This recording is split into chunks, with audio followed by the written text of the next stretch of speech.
Uma recomendação aqui de um mangá que ele é meio que estranho. Não por causa do conteúdo da história, e sim pelo fato dele ser, ao mesmo tempo, muito bom e muito ruim. Quer entender o motivo disso e quer saber qual obra é essa? Continua assistindo esse vídeo até o final. E já vai deixando o seu like porque me ajuda pra caramba. E se inscreva no canal pra não perder mais esse tipo de conteúdo futuramente. E também ativa o sininho. E agora, bora! Opa, eu sou o Siledade. Em um vídeo passado, que foi esse daqui, eu estava falando de algumas obras e citei essas duas. E eu tinha falado que ia fazer um vídeo só sobre cada um. E essa daqui eu já fiz um vídeo sobre ela. Quem quiser assistir esse vídeo que tá muito bom, é só clicar no card aqui em cima e ao terminar, vai lá ver. E hoje eu vou falar especialmente sobre essa daqui. Mas antes, dá uma passada também nesse vídeo aqui que eu falei de várias outras obras. Ela também está no card aqui em cima. E voltando, como eu falei, esse mangá ele é estranho. Já começando com os traços. Visualmente eu achei ele meio que desproporcional ao cenário em alguns pontos. Parece que fez o cenário primeiro e os personagens separados. E só depois que acrescentou os personagens ao cenário. Só que parece que não foi calculado muito bem. Foi tudo feito de uma maneira forçada. Eu sei que praticamente mais de 60% das obras são feitas assim. Mas na maioria das obras você não percebe isso. Parece que foi tudo feito de uma maneira natural, tudo junto. E essa daqui não parece bem isso. Então parece que fica algo muito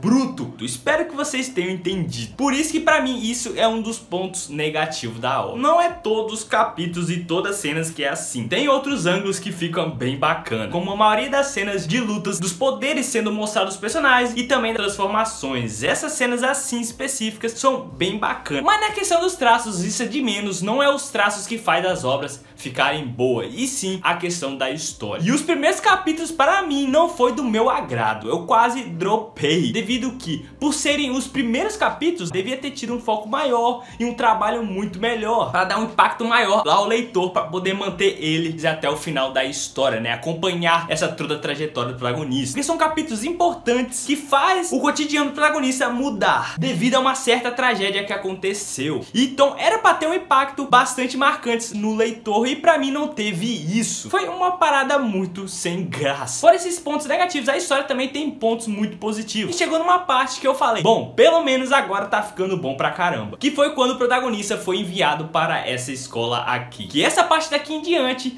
que o mangá se torna um pouquinho melhor. As cenas de lutas eu não tenho o que reclamar, são cenas de lutas muito boas, devido que mostra diversos tipos de poderes sendo usados, também com nomes criativos e designs bem criativos. Então as cenas de lutas são nota 10 e também tem personagens muito bons. Esses personagens contêm uma história por trás deles bem interessante, principalmente o grupo do protagonista. E não esquecendo os designs das personagens inimigas femininas. Que rapaz, brincadeiras à parte. E agora eu vou dizer algo bem rápido. Nesses todos os capítulos divertidos, as cenas de alívio cômicos também são muito bem feitas, pelo incrível que pareça, sempre tendo no time certo. Até que tirou algumas risadas minhas, principalmente nos formatos dos rostos de cartoon dos protagonistas. Mas voltando agora, vamos falar um pouco da história. A história fala de um mundo onde existem demônios e essas pessoas que caçam demônios, que são uma organização chamada de Momotaro. Já dizendo, essa organização, a história por trás dela, a origem, não me convenceu, devido que é a partir de uma lenda. Ao explicar essa lenda, cara, eu achei meio confuso e bastante estranho. Mas voltando novamente a falar da história, que contém ele como protagonista, um estudante que é apaixonado por armas, e que isso é um dos motivos dele ter essa habilidade de armas. No dia que ele foi expulso da escola, a casa dele é invadida por essa organização. E no meio disso tudo ele descobre um certo segredo, que o pai dele adotivo fazia parte dessa organização e ele é um demônio. E a história começa daí, a partir de uma certa cena trágica. E foi nesse momento que eu achei esse começo mega horrível, porque essa cena, como eu havia dito lá atrás, deveria ter causado mais impacto. Esse mangá é mestre em fazer isso. Tem muitas partes nessa história que necessitam um desenvolvimento mais trabalhado e detalhado, que eles erram mais nas cenas envolvendo aquele todo sentimento de tristeza, porque são cenas importantíssimas para o protagonista, que faz ele evoluir, tanto fisicamente e mentalmente. Só teve uma cena que envolvendo isso tudo que foi boa, que foi a cena dessa garotinha aqui, que até que impactou bastante. E agora eu vou dar exemplo de uma cena que é exatamente isso que eu tô falando, que é a cena envolvendo o protagonista e esse cara aqui. Essa parte foi um arco mega importante para a história. O protagonista acaba encontrando ele na sua missão e eles trocam conversa conversa, vê que tem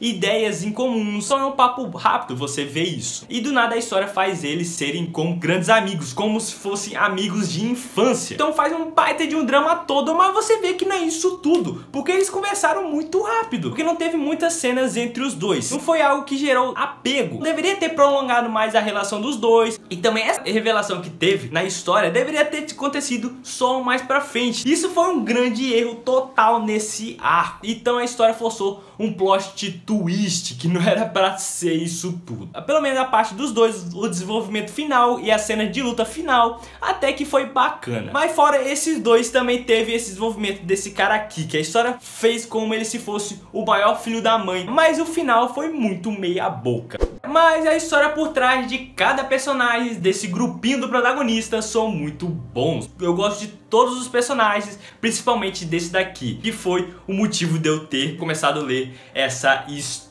Cara, a história por trás dele é bem pesada e dá muita agonia de ver ele devido a esse visual dele. Os designs dos personagens também são bem legais, curto demais. E o único personagem que eu não curti muito foi esse daqui, mas ele contém uma dupla personalidade devido a esse poder dele. E sobre essas habilidades dos demônios, que são habilidades de sangue, que são habilidades bem criativas. Cara, tem umas aqui que você fala, da onde o autor tirou isso? E antes de finalizar, eu tenho que dizer uma coisinha. Essa personagem aqui, eu já amei pra caramba ela. Eu queria que tivesse um romance entre ela e o protagonista, mas quando foi mostrando mais sobre ela, a personalidade dela, a habilidade dela, eu acabei achando meio que estranho, não curti muito. Mas em compensação, comecei a shippar pra caramba o protagonista com essa daqui. E o que eu acho ela um pouquinho fofa. Quando o protagonista salva ela, aí eu começo a shippar mais ainda os dois. E ao longo da história isso começa a cada vez mais a aumentar. E aí, o que você achou desse mangá? E se você já leu esse mangá, deixa aí nos comentários o que você achou dele. E muito obrigado pra quem assistiu até aqui, espero muito que vocês tenham gostado desse vídeo